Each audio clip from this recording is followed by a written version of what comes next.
cosas que no se hablan aún en la iglesia.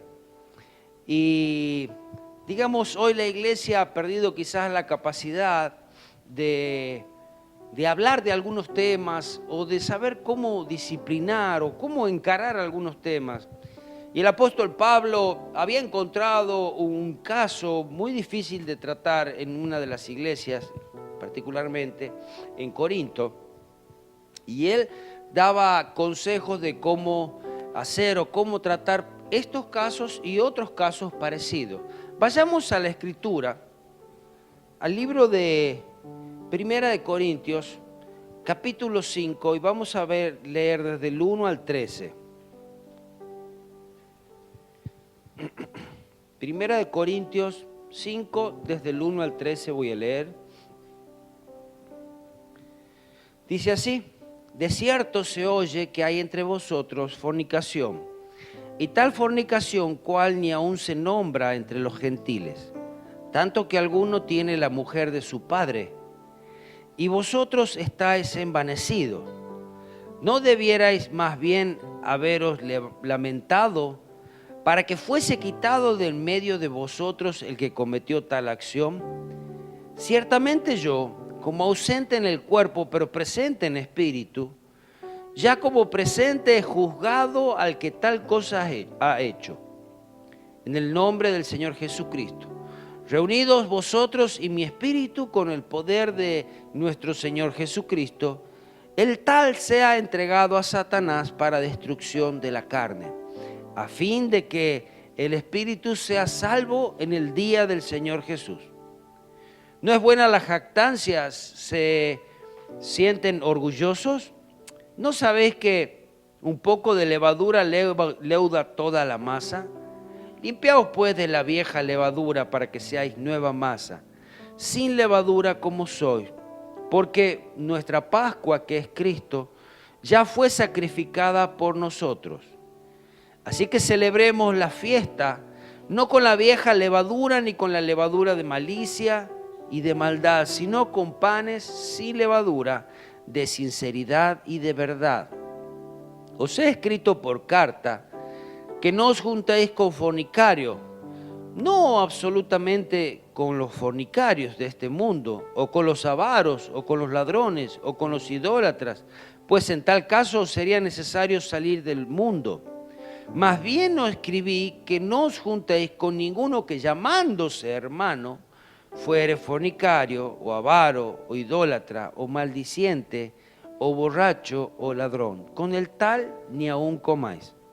Porque ¿qué razón tendría yo para juzgar a los que están afuera? ¿No juzgáis vosotros a los que están adentro? Porque a los que están afuera Dios juzgará. Quitad pues a ese perverso de entre vosotros. Parece palabras muy duras, pero Dios nos llama a tener una vida santa, y el tener una vida santa corresponde a nosotros. Somos nosotros los que en varias partes de las Escrituras nos llama a ver nuestras vidas, nos llama a alejarnos de las cosas pecaminosas, nos llama a confesar nuestros pecados y de esta manera vivir una vida santa. Viviendo cada uno de nosotros una vida santa es una iglesia santa que se presenta delante del Señor. Aquí en esta congregación, en la iglesia en Corinto, había un caso muy específico que aún la misma iglesia aparentemente tenían miedo de enfrentarlo o no querían confrontar con este caso.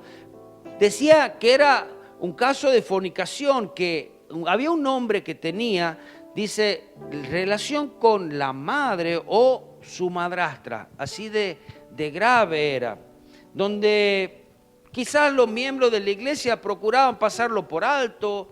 No dice que ya lo hayan hablado y él se negó a confesar o a dejar esto, pero era una ofensiva que incluso violaba las normas morales hasta del mundo pagano. Hay cosas que ni siquiera se piensa que se las puede hacer en el mundo pagano o fuera del mundo o fuera de Dios. Sin embargo, hoy escuchamos cuántas atrocidades y lo escuchamos cada día en la tele y hasta lo llegamos a ver, pero es porque tampoco conocen a Cristo, pero está mal. La palabra de Dios tiene infinitas normas de moralidad, donde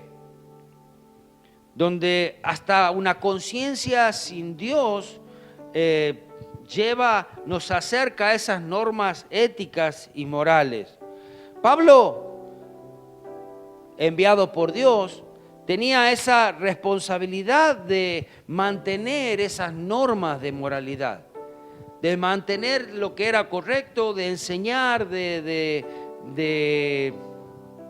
detener la maldad.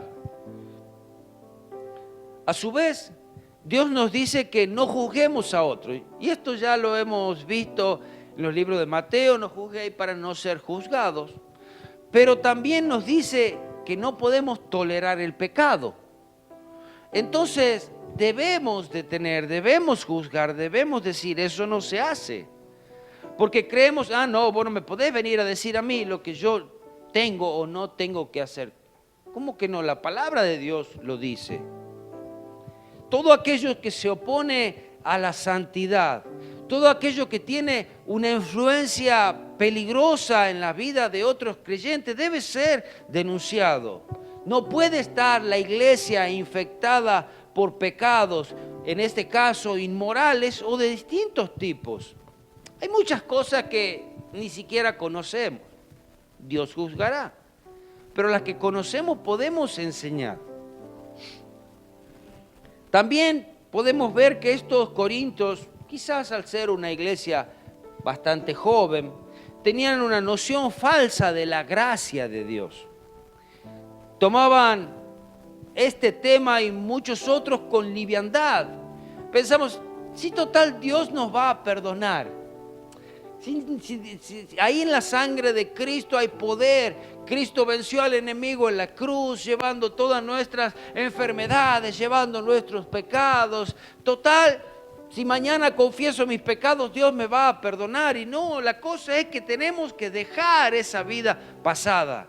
Tenemos que dejar todo eso que antes hacíamos. Sí, está bien. Antes lo hacíamos en la ignorancia, antes lo hacíamos sin haber conocido a Cristo. Pero una vez que conocemos a Cristo, cambia nuestra vida. Dejamos esa vida del viejo hombre y comenzamos una nueva vida. Por eso dice nacer de nuevo, nacer al Espíritu, nacer a la palabra del Señor, nacer a esa vida nueva que nos acerca a la santidad.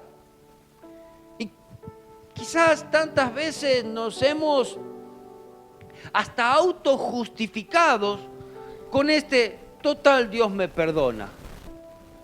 La gracia de Dios aún abunda. Todavía dicen, cuando sobreabundó el pecado, sobreabundó la gracia. Dice, entonces, cuanto más peco, más gracia. No, señores. Si bien la gracia es suficiente para cualquier pecado, no es que tengo que pecar más para que haya más gracia. La gracia está, pero debo pecar menos o no pecar. No debo pecar.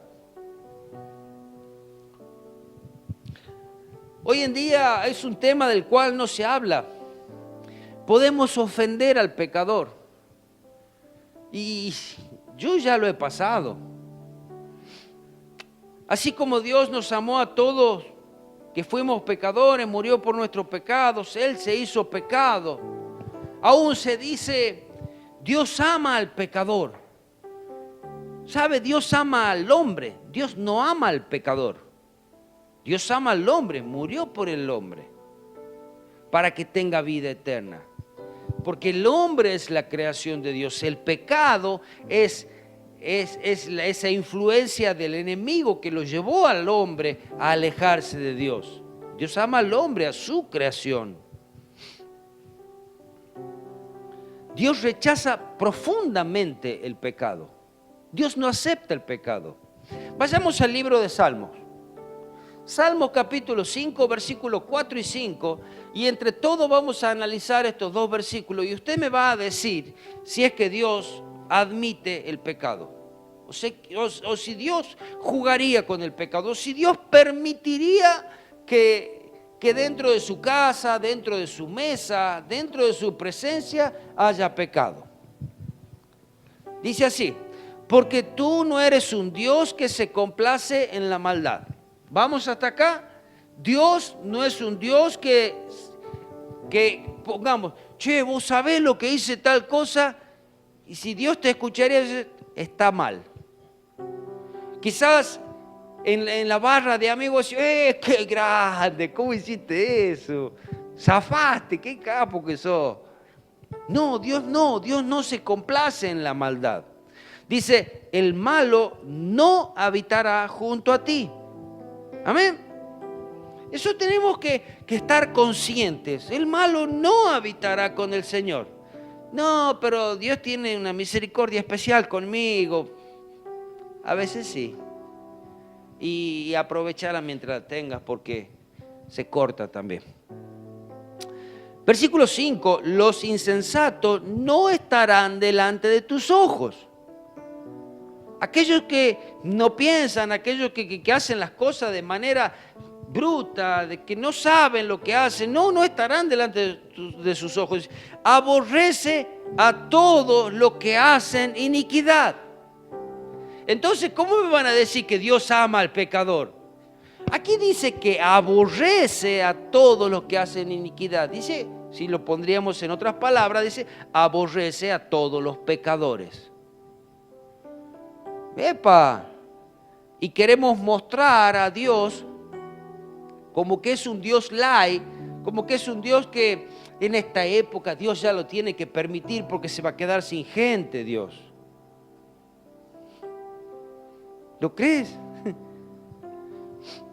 No se puede permitir ni cubrir la permanencia en el pecado.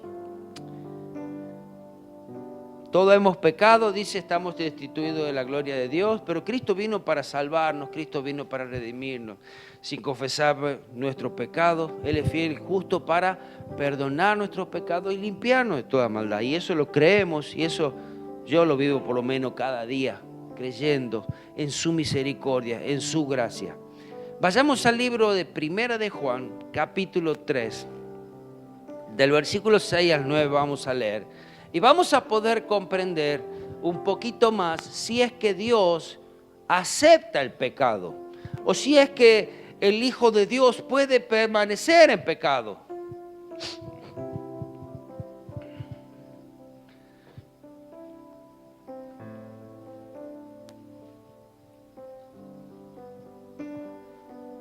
Primera de Juan 3, 6 al 9 dice, todo aquel que permanece en Él no peca. Ok, acá hay un beneficio para todo aquel cristiano, todo aquel hijo de Dios que permanece en Él, que permanece en su presencia, que confía en Él, que obedece sus mandamientos, dice que no peca. Cuando nuestra mente, cuando nuestro corazón es lleno de la palabra de Dios, cuando nuestro ser es lleno de su presencia, vamos a tener temor de pecar o de intentar hacer algo deliberadamente. Nos vamos a cuidar. Todo aquel que peca no le ha visto ni le ha conocido. Aquel que peca deliberadamente, aquel que sigue haciendo las cosas quizás que hacía antes o no le importa lo que hace, dice, no le ha visto ni le ha conocido. Pero yo sí voy a la iglesia desde que era así chiquitito, que ¿no te acordás de mí? Yo sí me acuerdo de vos, pero Dios no se acuerda de vos. O vos no te acordás de Dios. Porque dice, todo aquel que peca no le ha visto ni le ha conocido. Porque aquel que conoce a Dios, dice, yo no le puedo fallar a Dios. Cuando cada día que vas conociendo más a Dios, te vas enamorando de Él. Y vas teniendo temor de ofenderlo. Hijitos, nadie os engañe. El que hace justicia, es justo como Él es justo. Amén. Si tú quieres ser justo, tienes que hacer justicia como lo es Dios. 8. El que practica el pecado es del diablo. ¿Va clarito? Podríamos echarle un poco de pintura blanca. El que practica el pecado es del diablo. No es un hijo de Dios. Porque el diablo peca desde el principio. Y para esto apareció el Hijo de Dios, para deshacer las obras del diablo. Y si Jesucristo vino a deshacer las obras del diablo, ¿quiénes somos nosotros o qué pensamos en nuestras vidas para volver a hacer las obras del diablo? Nosotros, si Jesucristo vino a deshacerlas, nosotros venimos a seguir haciéndolas. Todo aquel que es nacido de Dios, escuche, no practica el pecado. Si hay algo en nuestras vidas que constantemente nos lleva a pecar, tenemos que hacernos una pregunta: ¿soy hijo de Dios? Porque realmente me tira más el pecado que la iglesia, me tira más en las cosas del diablo que en las cosas de Dios. ¿A dónde apunta más mi vida? Si bien hay siempre una lucha entre la carne y el espíritu, y eso lo sabemos y eso lo vamos a vivir hasta el final de nuestros días, pero si en mí hay un deseo constante del mal, de practicar el pecado, debería rever mi vida. Soy hijo de Dios, pero yo me bauticé pero dentro tuyo, ¿realmente crees en Dios? ¿Realmente seguís? ¿Obedeces? No practica el pecado porque la simiente de Dios permanece en él y no puede pecar. Amén. Estamos convencidos, ahí tiene que haber una seguridad en los hijos de Dios, que si a vos te invitan a pecar, decís, no puedo. No es porque no puedo, no, porque el pastor se puso el pesado el otro día y empezó a decir esas cosas. Y desde ahora yo tengo miedo, hasta de él tengo miedo. No, porque hay dentro tuyo algo que te dice, no lo podés hacer. Un hijo de Dios no le corresponde. Hay algo que te hace sentir mal. Hay algo que si fallás a Dios, nuevamente te fallé. ¿Y sabes cuánto tardas en pedirle perdón? Es nada. Porque realmente la simiente de Dios está dentro tuyo.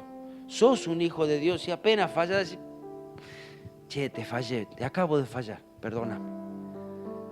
Y no es que puedo vivir así tranquilo, sí, fallé, pero vale, no pasa nada. No, sí pasa. Al que es verdadero hijo de Dios, hay algo dentro suyo que lo contrista, que le molesta, que no puede vivir hasta arreglar su vida nuevamente con Dios. Amén. Seguro le ha pasado.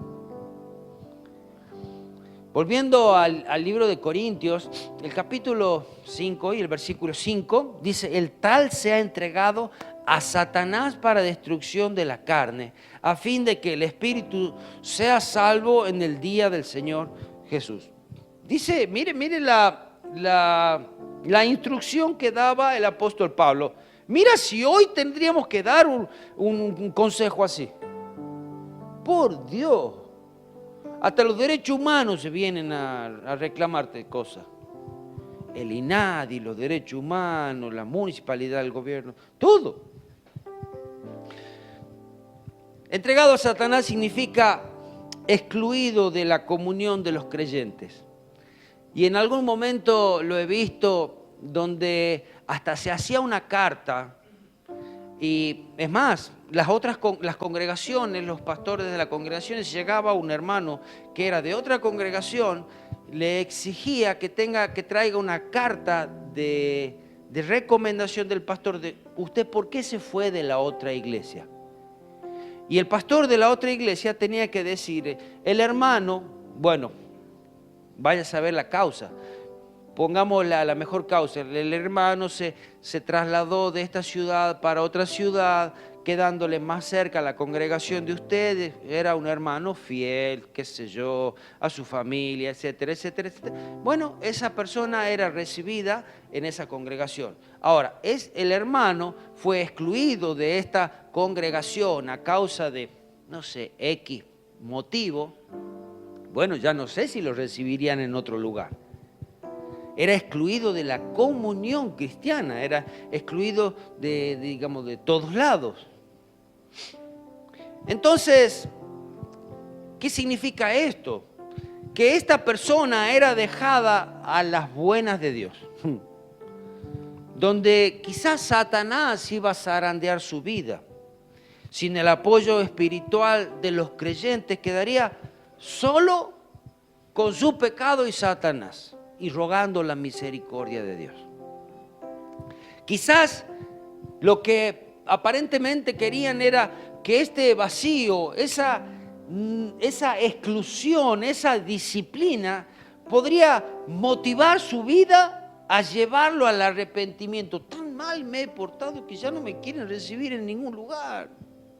Y entonces iba a recapacitar en la soledad y casi con su vida destruida ya, y decir: Dios, me arrepiento. ¿Saben?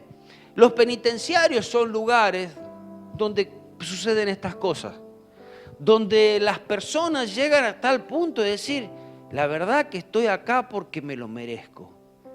No tengo a dónde más ir, no sirvo, realmente reconozco ahora que no sirvo. Y en ese vacío, en esa soledad, llegan a conocer muchos a Cristo y a entregar su vida. Dice: para destrucción de la carne. Esta experiencia lo puede llevar a Dios. Quizás destruye esa naturaleza pecaminosa y llevándolo al arrepentimiento.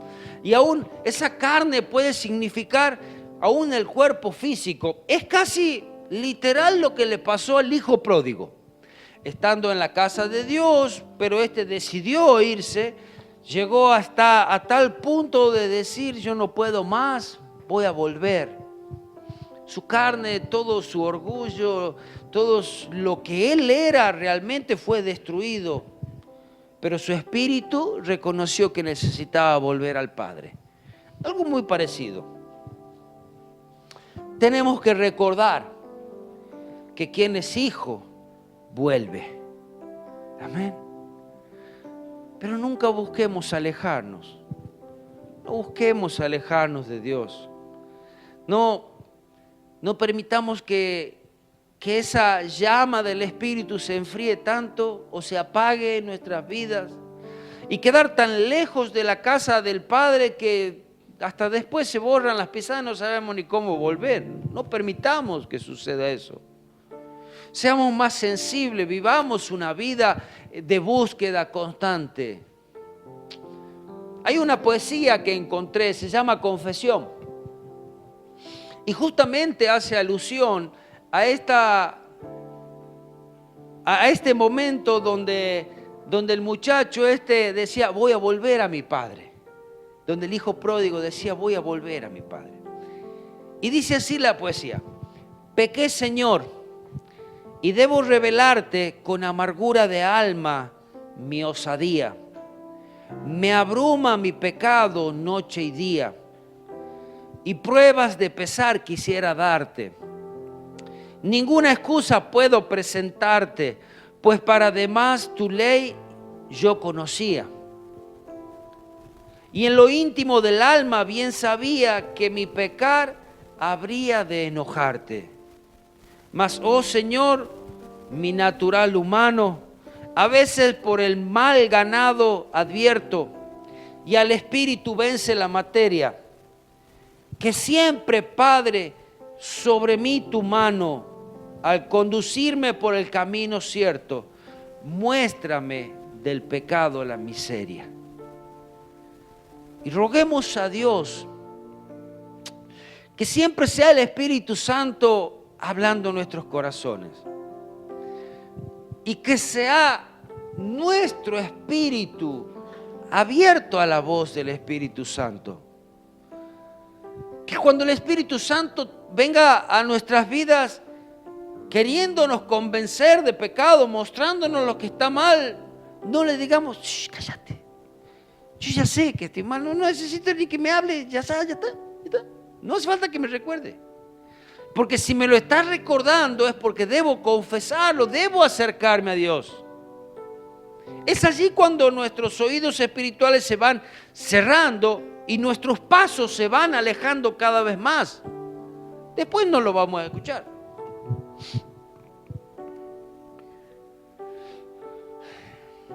Expulsar a una persona de la iglesia debería ser el último recurso o acción disciplinario. La iglesia tiene como responsabilidad y como fin ayudar al pecador. No maltratarlo, no herirlo, porque eso no es la iglesia. ¿Pero cómo? Debe mostrar el pecado. Así como Cristo mostró el pecado, así como la Biblia nos muestra el pecado, debemos mostrar lo que está mal. Y aún motivar a que busque el arrepentimiento, que el Espíritu Santo pueda hablarle a su corazón y convencer. Y no es que se aleje o que se vaya, sino que regrese a la comunión de la iglesia, a la comunión con Dios, porque cuando vos te alejas de la comunión con Dios, te alejas de la comunión de la iglesia instantáneamente. Porque, ¿sabe? Lo que nos sucede es cuando empezamos a ver todo mal. Sí, aquel es esto, aquel otro, esto es. Y es como cuando tienes el anteojo sucio, ¿te diste cuenta? Bueno, yo tengo anteojo, cuando veo algo mal, digo, la vez pasada ¿qué estaba haciendo? Estaba lijando, no sé si una pared o qué. Qué oscuro que se ve acá. Digo, prendía, apagaba las luces. Estas luces andan re mal, decía yo. Me saco el anteojo nada más. Ah, no, menos mal. Hasta que vi los anteojos estaban llenos de polvo. Era yo, no era el otro, era yo, eran mis anteojos. Entonces, que regrese a la comunión de la iglesia. A veces no aceptamos ni la disciplina ni la corrección. Nos creemos que tenemos todo el derecho de... A mí nadie me puede decir nada. Pero ¿qué pasa hoy? Si a alguien se le indica el pecado, se va de la iglesia. Ya lo hemos visto. Y se encarga de decir a todo el mundo que en esa iglesia no hay amor. Discriminan, que no tienen sensibilidad. Y como dije, también hay denuncias. Enfrentan al pastor y exigen una explicación de por qué dijo eso. A mí me han enfrentado. Yo amo a Dios a mi manera, dicen. ¿Cuál es tu manera de amar a Dios? ¿Embarrado en el pecado e intentar amar a Dios? Dios no ama al que está embarrado en el pecado. Dios no juega con el pecado. Dios quiere que yo sea feliz, dicen algunos. Nos damos muchas libertades permitidos. Ya no respetamos ni a los hombres, menos vamos a respetar a Dios. Aún después de todo esto, su condición no cambia y persiste y permanece en su pecado. ¿Qué está mostrando? Como ya lo hemos dicho, que no es un hijo de Dios. No creo que se salve así. No por venir a la iglesia somos hijos de Dios. Somos hijos de Dios cuando entregamos su vida a Él, confesamos nuestros pecados y caminamos junto a Él. Y Él es nuestro Padre y le obedecemos. Amén. Y quiero repetir nuevamente, 1 de Juan, capítulo 3, versículos 6 al 9. Todo aquel que permanece en Él no peca. Todo aquel que peca no le ha visto ni le ha conocido.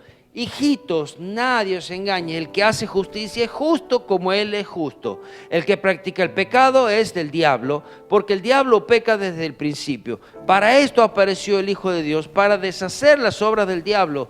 Todo aquel que es nacido de Dios no practica el pecado, porque la simiente de Dios permanece en él y no puede pecar porque es nacido de Dios. Hay una realidad, todos los creyentes, desde más arriba, desde más abajo, todos los creyentes tenemos una lucha diaria con la carne. El apóstol Pablo decía, el mal que hay en mí, yo quiero hacer el bien y hay algo que me tira para hacer el mal. Por lo menos yo también lo siento. Entonces hay una lucha con la carne y eso va a ser hasta el final de nuestros días. Pero no significa que la carne va a vencer, porque mayor es el que está en nosotros. Por eso el apóstol Pablo también decía, todo lo puedo. Amén. Porque es Cristo quien nos da la fuerza para vencer el pecado. Nosotros solos no podemos. Y si alguna vez ha intentado hacerlo solo, se estuvo equivocando de la forma. Es con Cristo somos más que vencedores. Amén. Esta disciplina debe ser aplicada a los que pecan deliberadamente, sin sentir culpa y no se arrepienten tampoco. Ese tipo de pecado no puede ser tolerado en la iglesia porque afecta no solamente su vida, sino que la vida de los demás.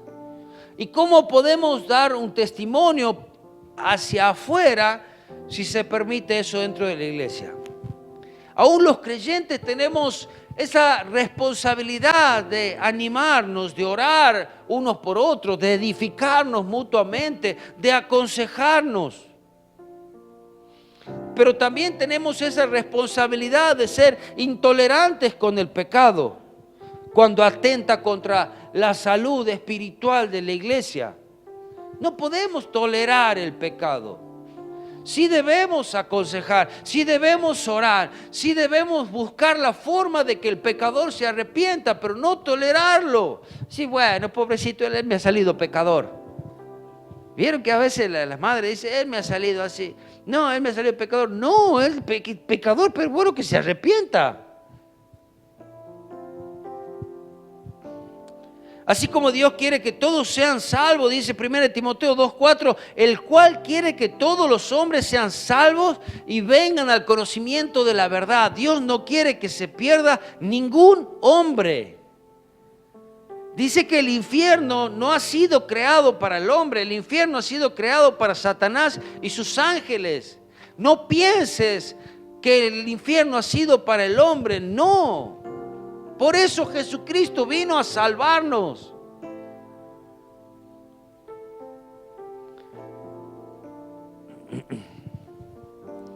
Dios no permitiría que su iglesia sea manchada, pero también dio al hombre la capacidad de escoger, de elegir.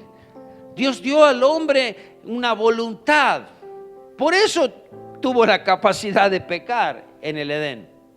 Apocalipsis 22:11, mire lo que dice, y hablando aún de los últimos tiempos.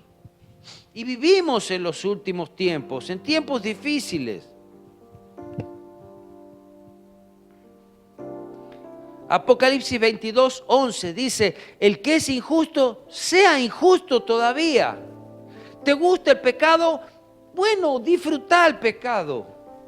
No vivas una vida tibia, no vivas una vida media, no vas a disfrutar nada, ni el pecado ni la vida en Cristo. Que el pecado no se disfruta. El pecado te pasa factura muy pronto. Es como si fuese 5 minutos de alegría y después todo lo demás del día, tristeza, amargura. Dice, el que es inmundo, sea inmundo todavía. Y el que es justo, practique la justicia todavía. Y el que es santo, santifíquese todavía. Amén. No te manda a buscar un camino en el medio. Bueno, fíjate, trata de dividí la semana en 3 días y medio, santo, 3 días y medio, viví como vos quieras. No, el que es injusto sea injusto todavía, el que es inmundo sea inmundo, el que es santo santifíquese aún más cada día. Esa es la iglesia que Cristo va a venir a buscar. Y sabe, esa iglesia, no importa si usted está sentado aquí y vive una vida en inmundicia, el día que Cristo venga a buscar, usted no se va con Él. ¿Sí? Así debemos ser, es nuestra vida personal, diaria con Él. Ahí en el versículo 7 de 1 Corintios decía, ¿no sabéis que un poco de levadura leuda toda la masa? Un poquito, la levadura representa el pecado, un poquito de pecado leuda todo, afecta todo nuestra vida. Limpiaos pues de la vieja levadura para que seáis nueva masa, sin levadura como sois, porque nuestra Pascua, que es Cristo, ya fue crucificada por nosotros. En la noche de la primera Pascua en Egipto, los hebreos quitaron toda la levadura de sus casas. Era una orden que Dios había dado a Moisés. Y aún esa práctica se mantiene hoy en día entre los pueblos judíos. Sabemos que la levadura tiene esa propiedad de fermentar, ilustra el mal, el pecado y la corrupción. Como cuando se mete, aunque sea un poquito, cómo se puede hacer grande y cómo puede cubrir todo. Donde en Cristo hemos sido que ha sido sacrificado, es que Él es esa Pascua. Una iglesia debe ser una casa sin levadura. Ahora, ¿cómo hago yo para entrar? Señor, yo hoy te he fallado. ¿Cómo hago para entrar hoy en tu casa? ¿Cómo hago para venir delante de ti? Ahí está. Yo vengo delante de ti arrepentido por lo que hice. Amén. Esa es la manera que tenemos que venir delante de Él. Y más vale si tenemos que venir arrepentidos. Y Él nos limpia de todo pecado.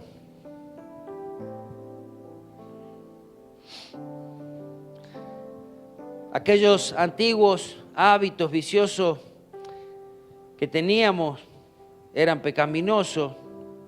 Y no solamente eran pecaminosos, sino también contagiosos. Lo que yo hacía mal, fíjense en el colegio. Las cosas buenas que uno puede hacer, eso nadie se contagia. ¿Quién se contagia para ser buen alumno? Pocoto. Por eso abanderado hay 1, 2. Pero para ser desastroso, para ser macana, para salir del colegio y pelear, ahí ya se prenden todo. Entonces el mal vemos que es contagioso. Y ahí en los últimos versículos que habíamos leído en Corintios, 1 Corintios 5:11, dice, más bien os escribe que no os juntéis con ninguno que llamándose hermano, aquel que llamándose hijo de Dios, que yo soy cristiano. No te imaginas los años que yo tengo en la iglesia. Dice, permanezca en estos pecados, fuere fornicario, o fuere avaro, o idólatra, o maldiciente, o borracho, o ladrón. Con ese trata de no juntarte, es una mala influencia. Ese no ha cambiado y no quiere cambiar todavía. Fornicario habla de aquel que tiene relaciones sexuales fuera del matrimonio. Un avaro es aquel que acumula riqueza y no comparte ni puede compartirlas tampoco. Un idólatra es aquel que pone a cualquier cosa en primer lugar antes que a Dios. Un maldiciente es aquel que habla siempre mal de todos y de los demás. Hoy estuve en el trabajo en un lugar, mientras que esperaba que me den un papel, un ambiente de feo, todos se decían, todo con malas palabras, todos se trataban mal. Digo, qué feo que es trabajar así. Yo particularmente no acostumbro nunca a tratar mal a los muchachos que trabajan conmigo, ni menos llamarlos con malas palabras o decirle de mal forma las cosas. Y si alguna vez lo digo mal, trato de pedir perdón ahí nomás. Pero qué feo que es trabajar en un ambiente así. Y eso que estuve, no sé, media hora nada más. Borracho es aquel que pierde el control por causa del alcohol. El ladrón es aquel que se queda con lo que no es suyo. Y los últimos versículos, el 13, por ejemplo, decía: porque lo que están afuera, Dios juzgará. Quitad pues a ese perverso de entre vosotros. La iglesia debe juzgar, es decir, debe administrar disciplina, enseñanza, de todas las formas a la comunidad del creyente. Y del que está afuera, Dios se va a encargar. Amén. Así que la iglesia, tratemos de ser un ejemplo, tratemos de obedecer a Dios, tratemos de reconocer nuestras faltas. Porque cuando reconocemos nuestras faltas, ¿sabe lo que sucede? Dios nos restituye, Dios nos sana, Dios nos vuelve a poner en el lugar y Dios nos puede dar aún más. Amén, porque Él sabe que puede confiar en nosotros. Que el Espíritu Santo siga hablando a nuestros corazones, mostrando nuestras fallas y así con esas fallas, tal cual sabemos que las tenemos, venimos delante de Dios a pedirle perdón. Amén. Señor, te damos gracias por esta palabra.